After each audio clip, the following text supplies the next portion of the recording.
በሰላም ማርገዝ እንግዲህ ወይዘሮ ማርታና ባለቤቷ ደረጀ ተጨንቀውም ነበረ። በተለይ ደግሞ ወይዘሮ ማርታ ከማን ነው ያረገዝሽው? አንቺ ለምን ብቻሽን አምጠሽ ትውልጃለሽ? ዘር እንደሌለሽ። ስለዚህ ለምን ስልክ ቁጥሩን አትሰጭኝም እና እኔ ሰርግ ነገር አልጀምርልሽም። ስለዚህ እኔ እዚህ ቤት ውጭ አልልሽም። አርግዘሻል። ልጅ የፈጣሪ ስጦታ ነው፣ ግን ደግሞ ብቻሽን ማሳደግ ተገቢ አይደለም። ስለዚህ ሊያግዝሽ ይገባል። ሀብት ምናምን አምጣ ብለን ልንጠይቀው አንችልም። ግን አንድ ልጅ ያለ አባት ማደግ ጥሩ አይደለም።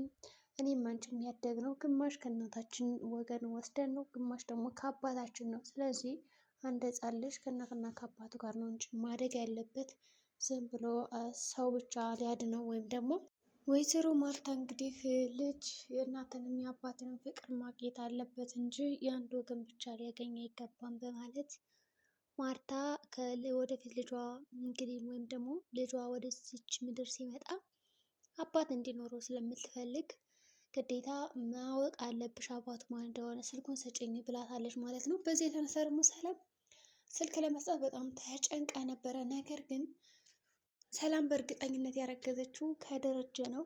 በእርግጥ አሁን እኔ ከደረጀ ነው ያረገዝኩት ብላ ብነግራት ምናልባትም ወደፊት የሚመጣውን የትዳራቸውን መሰናከል እንዲሁም ደግሞ ይሄ ለትዳሯ ትልቅ ክብር ያላትን የማርታን ትዳር ማፍረስ ስላልፈለገች ዋሽታታለች እንጂ በእርግጥም የደረጀ ልጅ ነው። ደረጀ ምናልባት እንግዲህ ሰክሮ ከዕለታት አንድ ቀን የፈጸመው ተግባር ሊሆን ይችላል እላለሁ እኔ በበኩሌ። በሌላ በኩል ደግሞ እንግዲህ ደረጀ ራሱ ሰላም የሰማሁት ነገር እውነት ነው አርግዘሻል ብሎ ሲጠይቃት ሰላም አልካደችም በዚህ ጉዳይ። አዎ አርግዣለሁ ነበር ብላ የመለሰችለት። ነገር ግን አርግዣለሁ ብላ ስትነግረው ታዲያ ከማን ነው ብሎ አልጠየቃትም። ምናልባትም እንግዲህ እንዴት ነው ታዲያ ነግረሽዋል ስለ እርግዝናሽ ያውቃል ብሎ ሲጠይቃት እንግዲህ እሷ የመለሰችለት መልስ ስለ እርግዝና አያውቅም፣ ልጁን እኔ ማስወረድ አልፈልግም።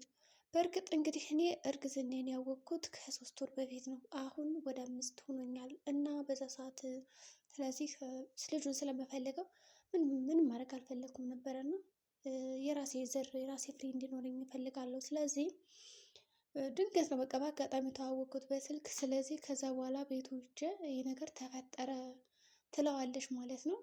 እና ንገሪው እንጂ አባትነቱን ይመን ሲላት ግን አልነግረውም፣ ምክንያቱም አያምነኝም ነው ያለችው።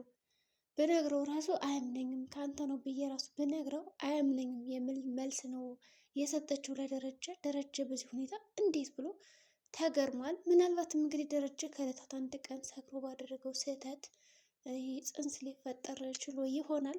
ቢሆንም አያምነኝም ስትለው ያው አንገቷን ድፍት አድርጋ ነበር፣ በደንብ እያየችው አልነበርም። ብቻ ሰላም የደበቀችው ነገር አለ። እንግዲህ መላ ቤተሰቡ አበጌ ራሱ እንደው ይሄ ልጅ ከማን ነው የሚለው ጥያቄ በቃ በአይምሯ እየተመላለሰ ስላስቸገራት ማወቅ ፈልጋለች ማለት ነው። ግን ደግሞ እናቷን እየሄደች ስትጨቀጭቃት ትጠይቀን ነበረ። ሰላም ነገረችሽ እንዴ ከማን እንዳረገዘችው? እማዬ ንገረኝ እባክሽ ስትላትም ነበረ።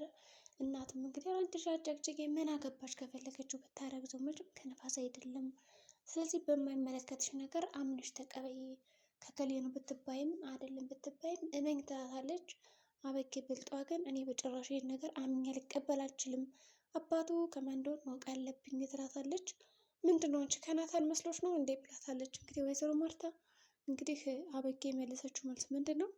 በቃ ይሄ ልጅ ወደዚች ምድር ሲመጣ ሲወለድ የዲኤንኤ ምርመራ ይመረምራል ትላታለች። እናትም አናንቺ ልጅ ታሳብሺ ነው እንዴ? ቀወሽ እኮ ከማን ጋር ነው ደግሞ የምታስመረምረው ስትላት፣ መቼም ዲኤንኤ ምርመራ የማስመረምረው ከኔ ጋር አይደለም ትላለች። እንግዲህ አበጌ ምናልባትም እንግዲህ ከዚህ በፊት ያው ዲኤንኤ አስመርምራ ስለምታውቅ ቀጣይም እንግዲህ የሰላምን ልጅ ወይ ከቤት ውስጥ ካሉት ወንዶች ጋር እንግዲህ አስመርምራ ልታሳይ ይሆናል።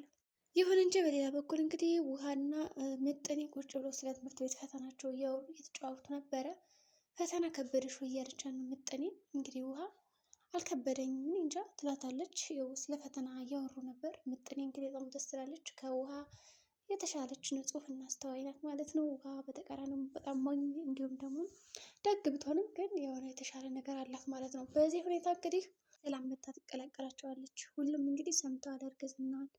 የምርሽ ሰላምዬ እንዴት ነው ልጅ ያረገዝሽው ትላታለች። እንግዲህ ውሃ እንግዲህ በቃ እንደዚህ አይነት ጥያቄ አይጠየቅም። ደግሞ ነው እንዴት ናቸው ማለት ሌላ ወሬ ማስቀየስ ፈልጋ እንዲያወሩ ገፋፋቻቸው። ግን እያወሩ አልነበረም።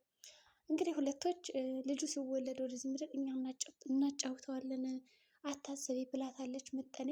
ውሃም ልክ እንደዛው። በሌላ በኩል ናታን እና ዳጣ ወክ እያደረጉ እያለ እንግዲህ የውዳ ናታን በአጭሩ ዳጣን ለማስቀናት የሚያደርገው ሙከራ አለ። እሱም ከአበጌ ጋር ሆኖ ፍቅረኛሞች እንደሆኑ ለማስመሰል ነው። ዳጣ እውነትም የነገር ትንሽ እየረበሻን ነው። ግን መንገድ ላይ እየሄዱ እያለ ጋብዘኝ ልጋብዘኝ ይባባላሉ። እሺ ተባብለው ሲሄዱ ድንገት ደግሞ አበጌ ትመጣለች። እንግዲህ እንዴት አየሽ ነው እኔ እና እሷ እኮ ታረቅን ሲላት በጣም ደስ ይላል። እኔ እኮ እረፍት አገኘሁም። ድሮም እኮ ችግሯ ከአንተ ጋር ነበረ። አንተን ስቀርብ ምናምን በጣም ትናደድ ትበዛች ነበር። አሁን ግን እረፍት አግኝቻለሁ እና አንድ ላይ መሆናችሁ በጣም አሪፍ ነው ትለዋለች። ይህ ብቻ ነው ይላታል። ሌላ ምን ልል እችላለሁ ትለዋለች። እንግዲህ እሱ የጠበቀው ቀንቻለሁ እሷ ጋር አትሆን ምናምን እንድትለው ነው። ግን ደስ ብሎኛል ስትለው ተገረመ እና ዳጣንቺ እኮ ድሩዬ አይደለሽም ይላታል። እኔ ድሩዬ ነኝ ማክተው እያለችው ነው። ድሩዬ ብትሆኝማ ከሰላም ጋር አተኝም ሰራተኛ ጋር ይላታል። እንግዲህ እሷ ሰራተኛ አይደለችም ሰው ናት በማለት ነው እንግዲህ እንትን ያለችው። ብቻ ብዙ ነገር ይገልጽላታል። ያው እንደምፈልጋት በተለያየ አቅጣጫ ሊነግራት ሞክረዋል። ስለዛ ቴክስትም ስለተጻጻፈላት በቃ እንደርሰው ምንም አይደለም ተባብለው እንግዲህ ለመርሳት እየሞከሩ ነው።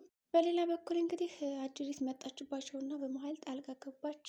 በዛ የተነሳ ናታን አይወድሽም ዞር በይ ከፊቴ በማለት አበጌ ናታንን እንግዲህ ያው ምን ትታባት ሄደች ማለት ነው። በጣም ያው እንግዲህ ምንም አልመሰላትም። እሺ ሄዱ ይመቻችሁ በማለት ብቻዋን ትቀርና ወደ ቤት ትመልሳለች። ናታን እንግዲህ ወዲያው ጥሯቸው ነው የመጣው። ሁለት ሴቶች ሲጨቃጨቁ ይሁን እንጂ እንግዲህ ሰላም ቁጭ ብላ አግኝቷት በረንዳ ላይ ሰላም ስለተፈጠረው ነገር እንኳን ደስ አለሽ እኔ ላንቺ ደስ ብሎኛል ይላታል። ለምኑ ስትላ በቃ ስላረገሽ ደስ ብሎኛል ይላታል። ታዲያስ አንተን ልክ እንደ ሌሎቹ ከማን ነው አትለኝም እንዲያረችው። አይ እኔ አልልሽም በቃ ዘር መተካት ግድ ነበረ እሱ ደግሞ አንቺሽ የምታውቂው ይላታል። እና እንግዲህ ካነበበው አንድ መጽሐፍም ጠቀስ አድርጎላታል። ልጆች እንግዲህ የፈጣሪ ስጦታ ናቸው በረከት ይዘው ይመጣሉ የሚል መጽሐፍ አንብቦላታል። እንዲሁም ደግሞ ተረድታለች። ይሁን እንጂ አዎ በማለት ነው እንግዲህ የመለሰችለት። ለማንኛውም ዳጣን ለማስቀናት የምታደርገው ሙከራ ወደ ሌላ አቅጣጫ እንዳይወስድ ጥንቃቄ አድርግ ስትለውም ነበረ።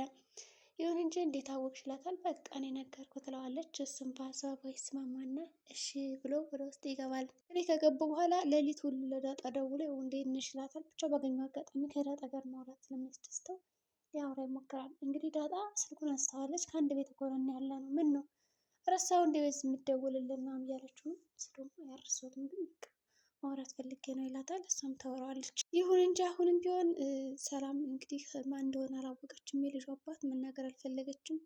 አቶ ደረጀም ከባለቤቱ ጋር እያወራ ካለታት አንድ ቀን ባል ተናዶ ይወጣል ከቤት እና ሰክሮ የሆነ ሰው ስህተት ሰራ እያለ እንግዲህ ወንድ ልጅ እንዲሰክር የምታደርጉት ነገር ሴቶች ናቸው እያለን ነው አቶ ደረጀ።